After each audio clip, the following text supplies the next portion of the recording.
3, 2, 1, 0.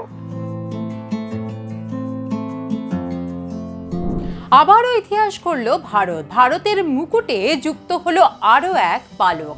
দেশের সবচেয়ে ভারী উপগ্রহ পাঠালো ইসরো। এখন প্রশ্ন, কেন এই স্যাটেলাইটটি পাঠানো হলো, কি কাজ করবে এই বাহুবলী স্যাটেলাইটটি, সব জানাবো এই ভিডিওতে, তাই অবশ্যই সঙ্গে থাকুন। ভারতের স্পেস সেন্টার ইসরোর তরফ থেকে কক্ষপথে পাঠানো হলো CMS-03 কমিউনিকেশন স্যাটেলাইটটি। পৃথিবীর কক্ষপথে ঘুরবে এই স্যাটেলাইটটি। কমিউনিকেশন স্যাটেলাইট CMS-03-র ওজন 4410 কেজি, যা এখনো পর্যন্ত সবচেয়ে ভারী স্যাটেলাইট বলা যেতে পারে। 2 নভেম্বর রবিবার বিকেল 5:26 LVM-3M5 রকেট এই উপগ্রহটি নিয়ে পৃথিবীর কক্ষপথের উদ্দেশ্যে পাড়ি দিয়েছে। এখন প্রশ্ন, পৃথিবীর কক্ষপথে কেন পাঠানো হলো এই বাহুবলী স্যাটেলাইটটিকে? এত কোটি কোটি টাকা খরচ করে স্যাটেলাইটটি তৈরি করার মূল উদ্দেশ্য কি? বিজ্ঞানীদের কোন কাজের জন্য স্যাটেলাইটটিকে পাঠানো হলো? আপনারা কি জানেন এই স্যাটেলাইটটির মূল কাজ কি? তাহলে শুনুন।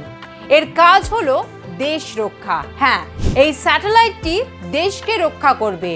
সে পৃথিবীর অরবিটে পৌঁছে দেশ রক্ষার কাজে লেগে পড়বে। একের পর এক কাজ করবে সে, এমনটাই কিন্তু মত বিজ্ঞানীদের। তার মেন কারণটা হচ্ছে যে আমাদের পৃথিবী যে স্পিডে ঘুরছে 23 ঘন্টা 56 মিনিট, এই স্যাটেলাইটটাও পৃথিবীর চারিদিকে যেন ওই 23 ঘন্টা 56 মিনিটেই ঘোরে। আচ্ছা, তাতে সুবিধা কি হবে? ভারতের ওপরে যদি একবার ও এসে বসে, তাহলে ভারতের সঙ্গে সঙ্গেই ও সবসময় ভারতের মাথাতেই সবসময় থাকবে। ভারতও ঘুরছে, ও ঘুরছে, ঠিক আছে? আচ্ছা, এই অরবিটটার নাম হচ্ছে জিও স্টেশনারি অরবিট। এবার ওখানে পৌঁছানোর পরে ধীরে ধীরে অন্যান্য থ্রাস্টার গুলো দিয়ে আস্তে আস্তে আস্তে আস্তে ওই 21 ডিগ্রি অ্যাঙ্গেলটাকে ঘুরিয়ে জিরো করে দেওয়া হবে। যে জিরো করে দেওয়া হবে, ও তখন বিষুব রেখার ওপরে ঘুরতে থাকবে। অর্থাৎ আমাদের আলটিমেট অরবিট হচ্ছে, ফাইনাল অরবিট হচ্ছে ভারতের ঠিক দক্ষিণ দিয়ে যে বিষুব রেখাটা গেছে, সেই বিষুব রেখার ওপরে কন্যাকুমারীর মাথার উপরে যেন ও বসে থাকে। আচ্ছা, বসে যদি থাকে তাহলে 2000 কিলোমিটার, যদি আমি কন্যাকুমারীকে কেন্দ্র করে 2000 কিলোমিটারের একটা সার্কেল চিন্তা করি, তাহলে পূর্ব দিকে এদিকে চলে যাচ্ছে আমার আন্দামান পেরিয়ে, পশ্চিম দিকে আরব মহাসাগরের মাঝামাঝি, দক্ষিণ দিকে দিয়াগো গার্সিয়া, উত্তরে শ্রীনগর। এই পুরো এরিয়াটাকে বাংলাদেশ সমেত, পাকিস্তান সমেত সব ইনক্লুডেড, এই পুরো জায়গাটার উপরে কমপ্লিট নজরদারি চলবে এই মিলিটারি স্পেসক্রাফট দিয়ে। এখনো পর্যন্ত যতগুলো স্যাটেলাইট পাঠানো হয়েছে তার থেকে আরো অনেক বেশি উন্নততর এই স্যাটেলাইটটি। তবে এই স্যাটেলাইটটির প্রধান কাজ হলো নৌবাহিনীকে জলশত্রু সম্পর্কে অবগত করা। দেশের নৌবাহিনীর হয়ে কাজ করবে এই CMS-03 স্যাটেলাইটটি। এই স্যাটেলাইটের নজর থাকবে ভারতের জলশত্রুর উপর। ভারতের উপর যাতে কোনোভাবেই জলশত্রুরা আক্রমণ করতে না পারে, তার জন্য নেভিকে সব সময় খবর দেবে এই স্যাটেলাইটটি। তাই এটির নাম কমিউনিকেশন স্যাটেলাইট। CMS-03 কমিউনিকেশন স্যাটেলাইটটির তীক্ষ্ণ দৃষ্টি থাকবে আরব সাগর, ভারত মহাসাগর, বে অফ বেঙ্গলের মতো একাধিক মহাসাগরের উপর।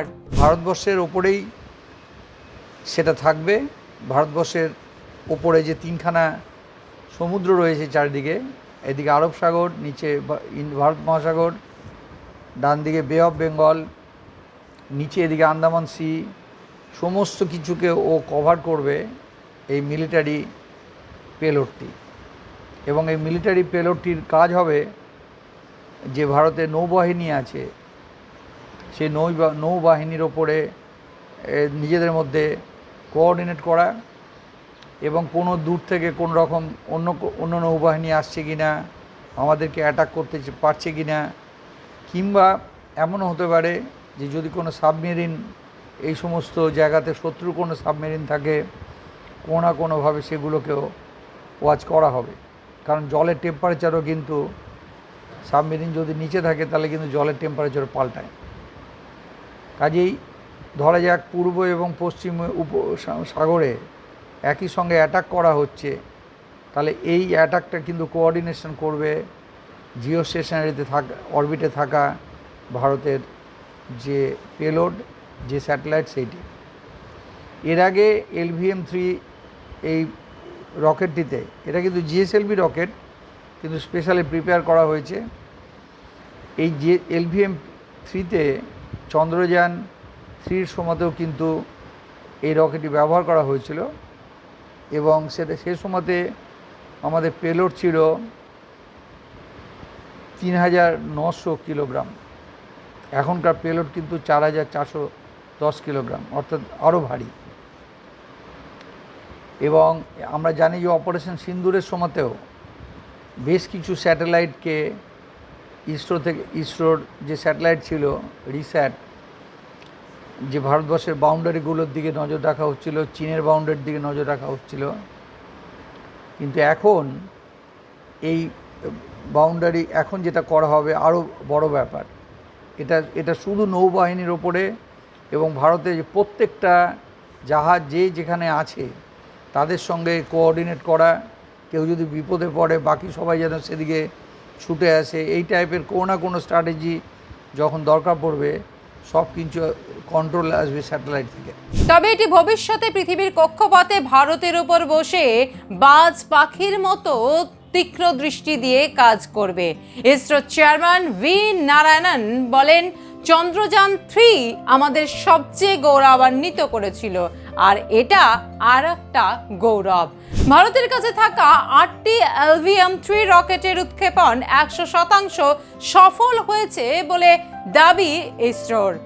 এই উপগ্রহটি পাঠানো হয়েছে, এটিও সফলভাবে তার কক্ষপথে বসবে এবং 15 বছর ধরে এটি পরিষেবা দেবে। এই উপগ্রহটি অন্ততপক্ষে 15 বছর ধরে পরিষেবা দেবে বলে মত ইসরোর। এমনভাবেই তৈরি করা হয়েছে এই উপগ্রহটিকে, তাই এটিকে আত্মনির্ভর ভারতের আরেকটি উজ্জ্বল উদাহরণ বলা যায়। আর এই CMS-03 স্যাটেলাইটটি অনুগত সৈনিক হয়ে দেশ পাহারায় নিজের কাজ করে চলবে বলেও আশাবাদী বিজ্ঞানীরা।